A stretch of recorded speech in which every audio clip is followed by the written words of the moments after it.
sekalian yang hadir. Kita akan mengupas dulu ya seperti biasa tentang masalah di surat 31 ayat 22. Silakan. Ya, surat Al-Luqman ayat 32, Surat 31 ayat 22. ayat 22. Bismillahirrahmanirrahim. Dan barang siapa berserah diri kepada Allah, sedang dia orang yang berbuat kebaikan, maka sesungguhnya dia telah berpegang kepada buhul atau tali yang kukuh.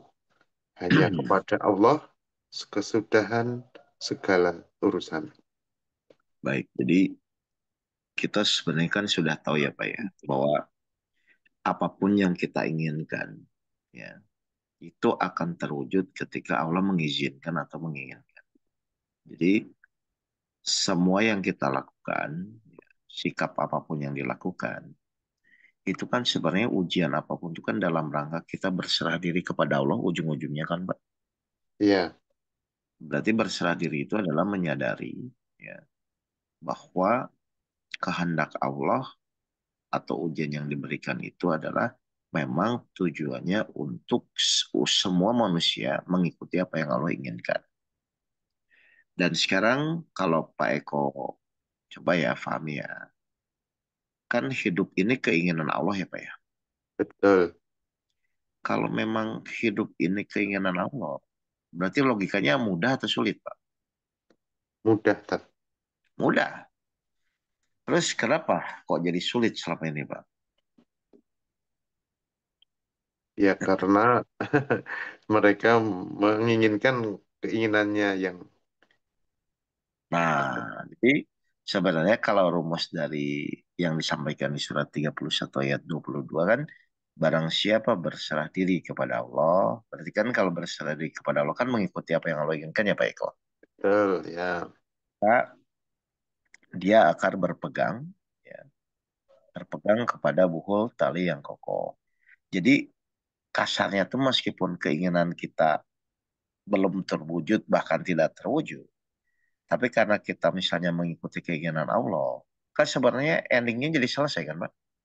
Betul, Iya, karena yang harus kita sadari bahwa memang kehidupan ini adalah keinginan Allah. Kita ada pun karena Allah yang menginginkan. Karena kita ada tuh karena Allah yang menginginkan, maka Allah akan menguji kita terhadap sesuatu hal yang mungkin kadang-kadang tidak sesuai dengan keinginan. Nah, sikap kita bagaimana kepada Allah? Makanya pas kemarin ada jamaah tanya, gimana Ustadz, ini keluarga saya, anak saya dia sudah berusaha, sudah ikhtiar, tapi kok masalahnya kok masih terus belum selesai. Terus saya bilang, ya nggak akan selesai. Loh, kok kenapa? Karena ternyata salah satu tujuan Allah memberikan masalah, itu kan ujung-ujungnya agar Bapak Ibu ridho dengan apapun masalah yang Allah kasih. Coba deh Pak Eko pernah nggak, atau siapapun yang di sini pernah nggak, menjalani masalah, udah mentok sana, mentok sini, akhirnya, ya udahlah, ya Allah, terserahlah. Kan ada yang begitu kan Pak? iya betul, Tat. Akhirnya setelah terserah, bukan pasrah ya, maksudnya tuh pokoknya saya Mhm. menjalani, tapi misalnya mau selesai, mau enggak, mau ditolong atau enggak, itu terserah dengan kuasamu atau dengan pokoknya kehendakmu. Maka enggak lama akhirnya pertolongan muncul. Betul, Nah, ya. jadi sebenarnya semua ujian itu kan hanya dipakai Allah untuk mewujudkan keinginannya. Apa keinginan Allah? Ya saat diuji itu manusia tuh taat mengikuti apa yang Allah inginkan. Makanya jangan kaget Bapak Ibu. Setiap kejadian ujian itu kadang-kadang memang banyaknya nggak sesuai dengan keinginan kita kan Pak. Betul. Untuk apa? Ya Bapak Ibu untuk sadar kembali ke fitrahnya. Karena fitrahnya manusia itu adalah mengikuti apa yang Allah inginkan. Cuman karena manusia punya keinginan dan sengaja Allah simpan manusia itu semua punya keinginan, maka ujiannya di situ. Nah, jadi harusnya ketika kita diuji itu dari awal, kita tuh sudah sadar Pak Eko. Ya ya, pokoknya saya hanya menjalankan perintah Allah saja. Hasilnya ya terserah keinginan Allah. Makanya disebut namanya tawakal. Jadi kebanyakan orang kalau misalnya sudah menyadari bahwa iya ya, Saya berikhtiar itu kan hanya menjalankan perintah Allah. Berarti dari awal hasilnya juga harusnya logikanya terserah Allah kan, Pak? Iya. Karena kita dari awal berikhtiar itu menjalankan perintah Allah.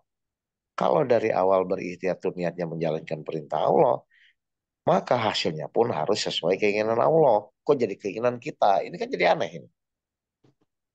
Iya. Jadi orang kecewa, orang sedih, orang menderita itu karena dalam proses menjalani ujian itu dia itu biasanya niatnya terhadap saya harus sesuai, saya harus mewujudkan apa yang saya inginkan. Sehingga akhirnya kalau keinginannya tidak sesuai, ya itulah yang menjadi masalah atau penderitaan. Padahal Allah memberikan ujian, manusia wajib berikhtiar itu supaya apa? Supaya menjaga keinginannya dari awal sampai akhir, bahwa dia menjalankan ikhtiar itu hanya mewujudkan apa yang Allah inginkan. Maka otomatis kalau Bapak Ibu sesuai dengan keinginan Allah, hasilnya pasti bahagia, hasilnya pasti kemudahan, gitu loh. Akhirnya barulah keinginan kita diwujudkan oleh Allah. Karena kita sudah mewujudkan keinginan Allah. Coba ya saya buktikan ya Pak Eko ya. Benar nggak Iya. sih ujian itu sebenarnya kita tuh fokus mewujudkan keinginan Allah. Padahal logikanya ya tetap kan kita ingin selesai, kita ingin sembuh. Kan itu memang pasti. Iya. Nah makanya setiap ujian kalau Pak Eko perhatikan. Itu kan pasti si orang terus digiring mengikuti keinginan Allah. Contoh, Allah bilang kalau Iya. kamu bertakwa, nanti Allah kasih jalan keluar. Berarti kan saat ujian, harusnya kan Bapak Ibu, oh keinginan Allah saya diuji itu bertakwa. Akhirnya pas bertakwa, baru Allah kasih jalan keluar kan. Pas setelah sabar dan sholat, baru Allah tolong. Jadi memang yang pertama, prioritas utama itu pas ada ujian tuh keinginan Allah tuh apa. Setelah kita tahu keinginan Allah apa, kita jalani, barulah Allah mewujudkan keinginan kita. Akhirnya apa? Akhirnya apapun yang kita lakukan, ujung-ujungnya pasti sesuai dengan keinginan Allah. Kalau sudah sesuai dengan keinginan Allah, masuk ke dalam hambanya, masuk ke dalam golongan Allah, barulah Allah masukkan ke dalam surganya. Yang makanya di surat apa 89 itu Al-Fajr 27 sampai 30 itu kan. Karena Allah manggilnya wahai jiwa yang tenang. Artinya hamba kita sebagai manusia selalu mengikuti apa yang Allah inginkan. Kembalilah kepadaku dan masuklah ke dalam golonganku. Akhirnya setelah kita memang fokus kepada keinginan Allah, masuk hambanya Allah, masuk golongan Allah, barulah setelah itu dan masuklah ke dalam surgaku.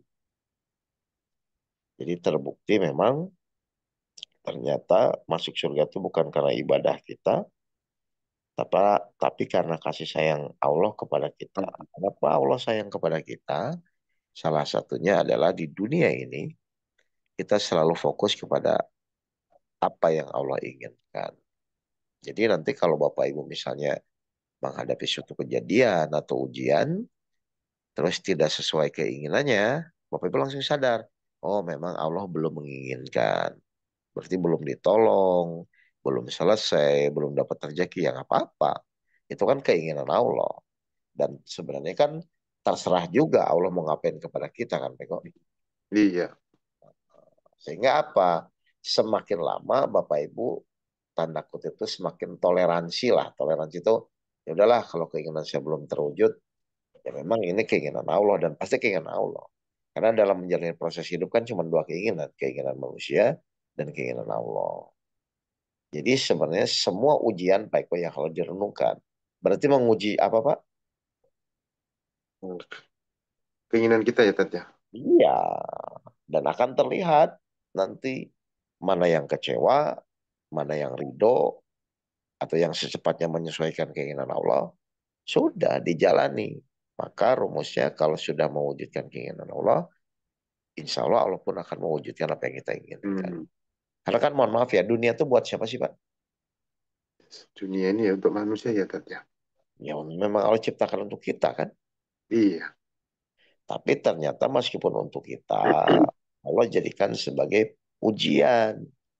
Ujian Hmm. apa? Mana yang mengikuti keinginannya, mana yang tidak. Makanya kan ujung-ujungnya kita belajar sampai pada titik misalnya nafsu yang dirahmati oleh Allah. Berarti setiap keinginan manusia harusnya sesuai dengan keinginan Allah, bukan bertolak belakang. Kalau bertolak belakang, malah nantinya jadi amburadul. Kan begitu sebenarnya. Iya. Jelas ya Bapak Ibu ya. Jadi Iya. sikap apapun yang kita lakukan, sebenarnya awalnya ujian itu akan mulai baik kalau kita mulai berserah diri. Tapi berserah diri itu bukan diam. Setelah kita menyesuaikan dengan keinginan Allah, maka kita harus ikhtiar sampai nanti Allah mewujudkan apa yang kita inginkan. Atau memang Allah memberikan sesuatu meskipun tidak sesuai, tapi tetap yang kita butuhkan. Nah, dan sangat wajar sekali Bapak Ibu sadari, kalau hidup ini keinginan Allah dan kita mengikuti keinginan Allah, berarti logikanya kita akan menjadi bahagia. Jadi kebahagiaan itu terwujud setelah kita mengikuti keinginan Allah. Ya. Hmm. Ya. Dan insya Allah nanti meskipun anggaplah cita-cita kita nggak sesuai, atau apapun yang kita rasakan atau yang kita jalani mungkin nggak sesuai, tapi karena kita mengikuti apa yang Allah inginkan, maka kebahagiaan itu pasti ada. Jelas ya? Iya. Baik. Ada pertanyaan Bapak dan Ibu?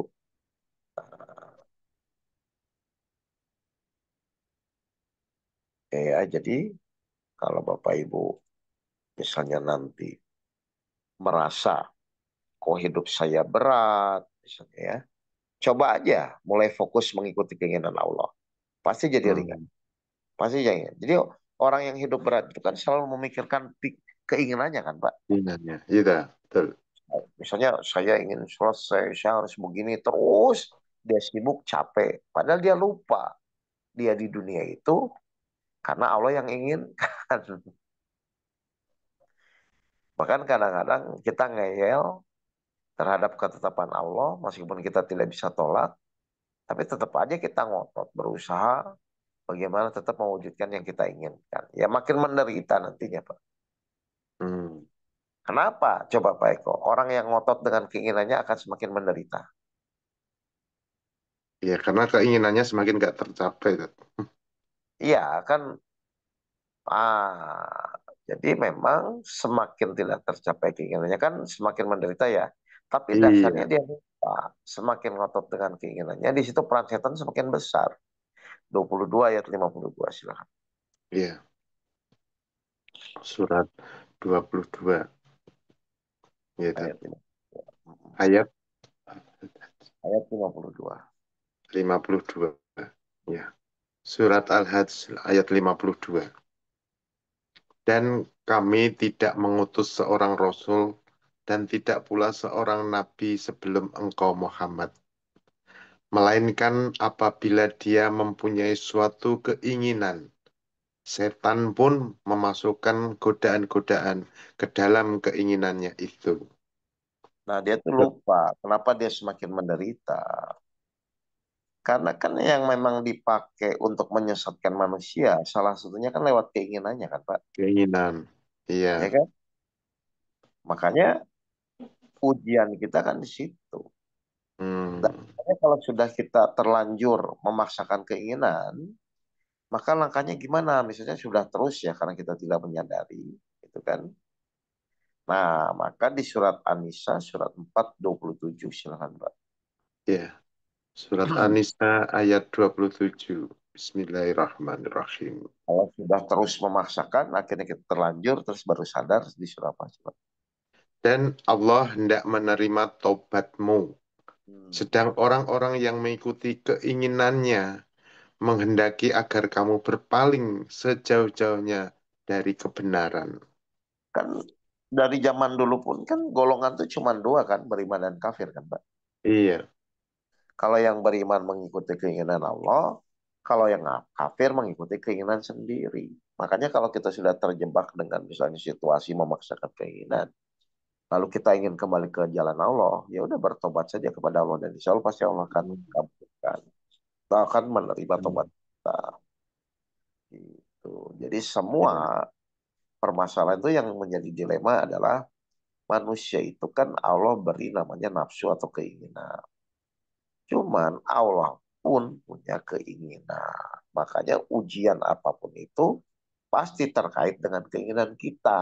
Akhirnya Hmm. kalau misalnya kita tidak paham, kita tidak tahu, kalau keinginan kita nggak terwujud, selalu kecewa, bahkan marah. Terakhir ada jamaah sampai saya tuh marah Ustaz sama Allah.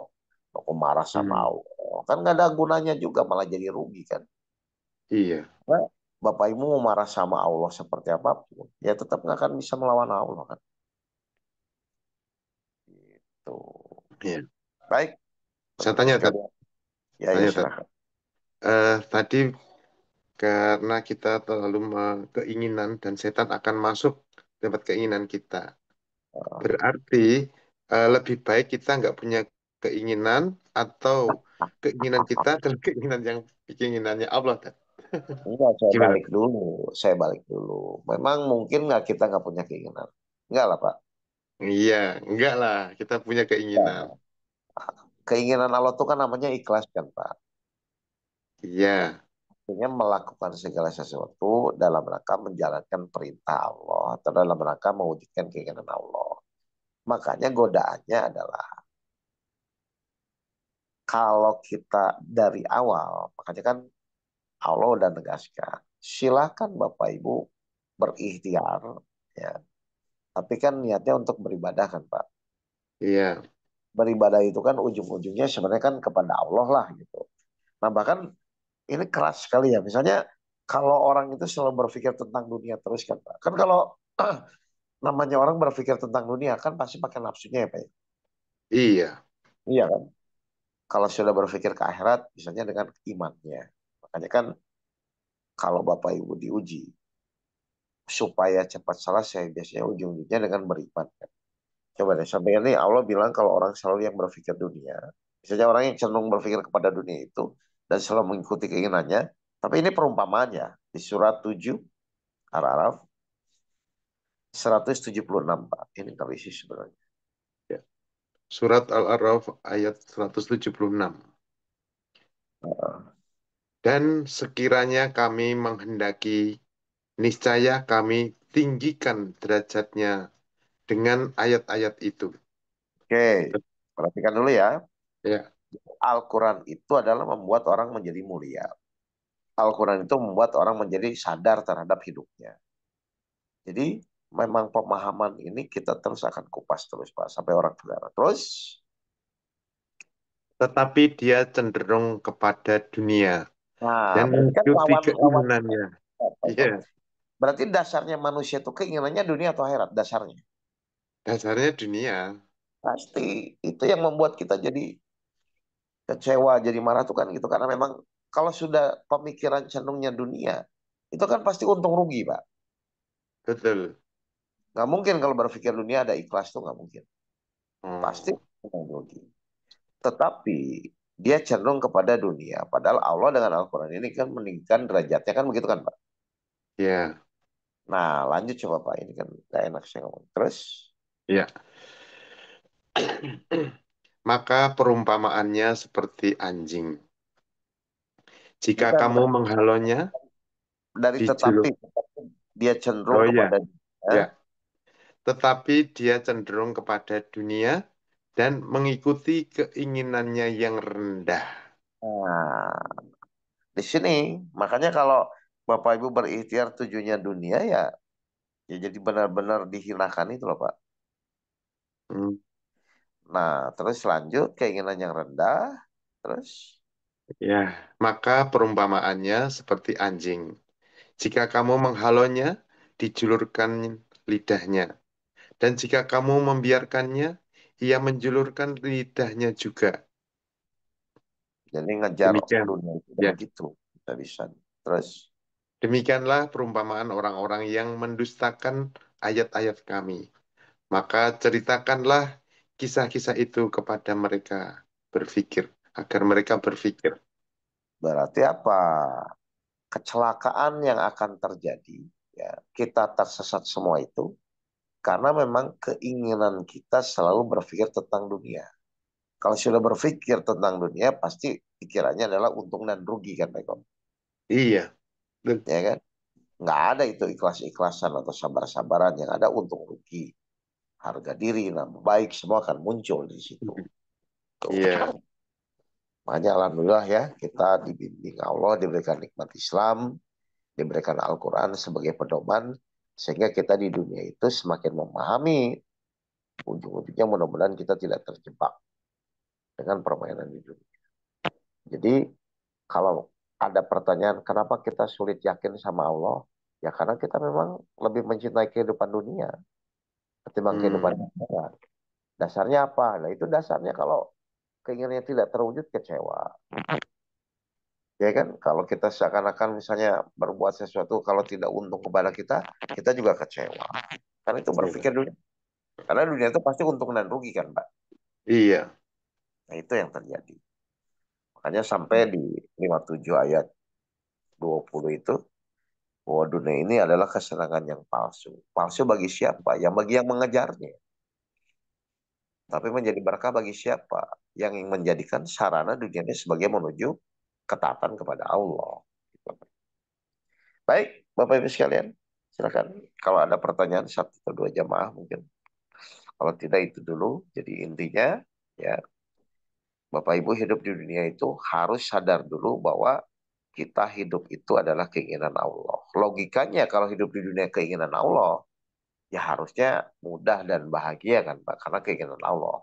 Berarti keinginan manusia yang terbaik adalah mengikuti keinginan Allah. Keinginan manusia yang terburuk adalah fokus dengan keinginannya. Sampai di ayat yang lain itu Allah mengatakan, kalau orang itu terus fokus kepada keinginannya, maka Allah biarkan sampai dalam kondisi tersesat dan ditutup mata, telinga, dan hatinya. Akhirnya ya tidak bisa menerima kebenaran. Karena nafsu dunianya lebih tinggi ketimbang ketaatannya kepada Allah. Baik, terima kasih Ya. Bapak Ibu sekalian. Sampai ketemu Ya. lagi di kesempatan berikutnya. Mari kita tutup dengan alhamdulillah bersama-sama Pak Eko. Alhamdulillah. Alhamdulillahirrabbilalamin. Terima kasih, Ustaz. Sama-sama.